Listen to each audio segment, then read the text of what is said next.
here from Brewery. Happy Homebrew Wednesday to you. Don't mind the ragged attire I was brewing a few hours ago. It was a brew day for me today. So it's just a brewing shirt. I have a few of them around. This one's pretty old now. It's probably about 6 years old. Kind of bought it when I first got into homebrewing. So yeah, I just still use it from time to time. But what I have here, I found my watermelon wheat that I brewed about 1.5 years ago. There's a 6-pack of them sitting in the pantry. I've been kind of sipping on this, and it's interesting. It's 1.5 years later, it's still very clear. It still tastes like watermelon. It's kind of taken on a bit of a sour note, but it's sort of like a watermelon warhead. Have you ever had those before? So it's not bad. It's just interesting how 1.5 years later, it's still half decent. So cheers. So I don't know how many more of these I'll drink, but I just wanted to kind of experiment, just see how they last over time.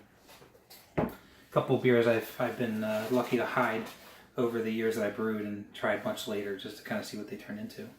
This is one of them. So while I'm talking here, I want to show you some footage. Got a bunch of different footages for you, and to kind of keep this Homebrew Wednesday kind of short, I'm going to overlay some of it for you as I talk. So the first one that you're seeing here is me racking the Blimey, I'm calling it. It's my lime pilsner.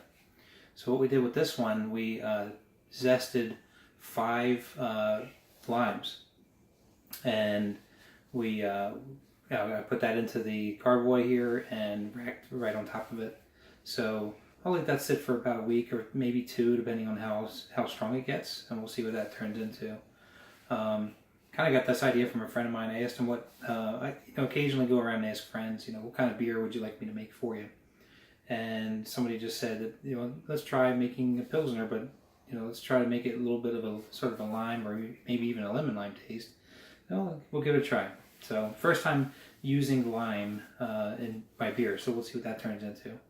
Now I also in the process I harvested off the yeast that was there, because I'm finding myself the last couple of beers I've used Kolsch yeast, the White Labs 29, and I figured save a little bit of money. We'll go ahead and harvest off a couple of those. I've done that a few times to some yeast that I know I'm going to use again in the next couple of months or so, and this is one of those where I've been using it, so I figured go ahead and hang on to it as long as possible. So I just took off two jars worth. I'm in the process now of washing it. So here we have that. We also have the mango beer, which has been in secondary for about a week or so now. Probably going to keg that pretty soon. Going to do a taste test probably on that later this week, and just see how the mangoes have kind of incorporated themselves into that. I just noticed right behind me is our grain bill for the Dropkick Nate. Finally getting around to brewing this guy. Probably going to brew this either Thursday or next week, depending on what my schedule looks like, if I can fit it in. Brew days these days take a few hours. Used to take between 4 to 5 hours today. I did mess around with some water chemistry today and did a lot of filming, so it took me upwards to 6 hours with everything all said and done and cleanup. Speaking of which, so the next couple of clips I'm going to roll you through. The first one, let's go through and see the water chemistry that I've been getting into. I bought the Lamott's Brew Lab and went through, tested my water, and let me show you a clip of that. So I bought this Lamott Brew Lab to test my water, so I can see where I'm just kind of starting off here in South Carolina with the water here. This one is the one that Tony Yates did a review on, so I'm not going to go through the whole thing here, but just wanted to quickly show that I picked it up and I'm going to test everything out. I'll get back with some results here in a couple of minutes. But while I was at it, I also picked up a pH meter, so I can really see what the actual pH is of my mash, because those little silly strips that I've been using probably aren't very accurate. And since I was already in a science mood, I went ahead and bought some beakers. Why not? I'll probably end up using these for this and that around the brewery, as well as probably measuring out hops and things. And then of course I bought some just a starter, brewing salts, some lactic acid, things to kind of get started if I need to make any adjustments.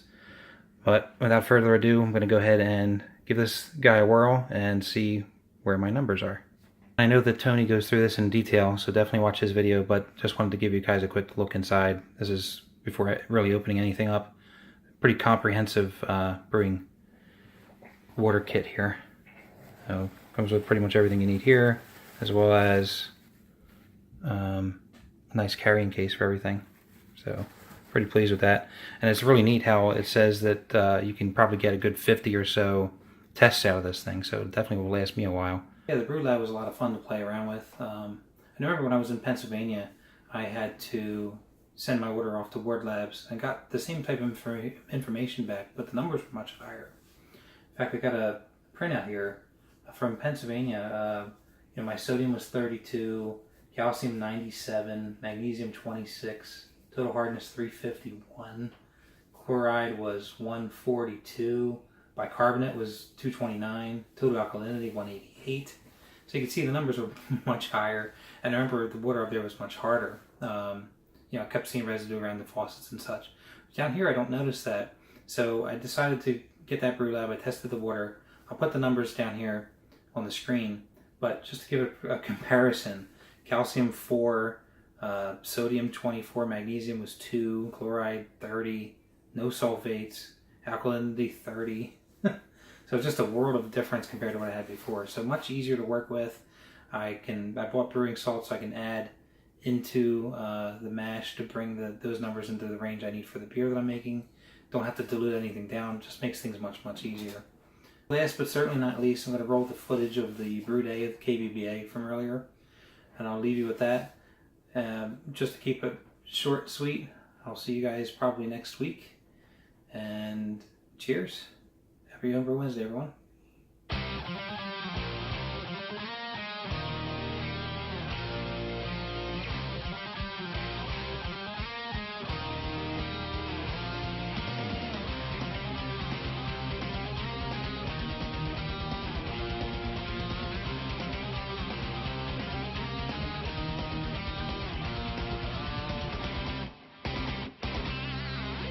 I've been witness to so many wars that I'm blind to the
fantastic, and I never felt as good as how I do right now. Except for maybe when I think of how I felt that day, when I felt the way that I do right now. Right now, I feel fantastic, and I never felt as good as how I do right now. Except for maybe when I think of how I felt that day, when I felt the way that I do right now. Right now, right now.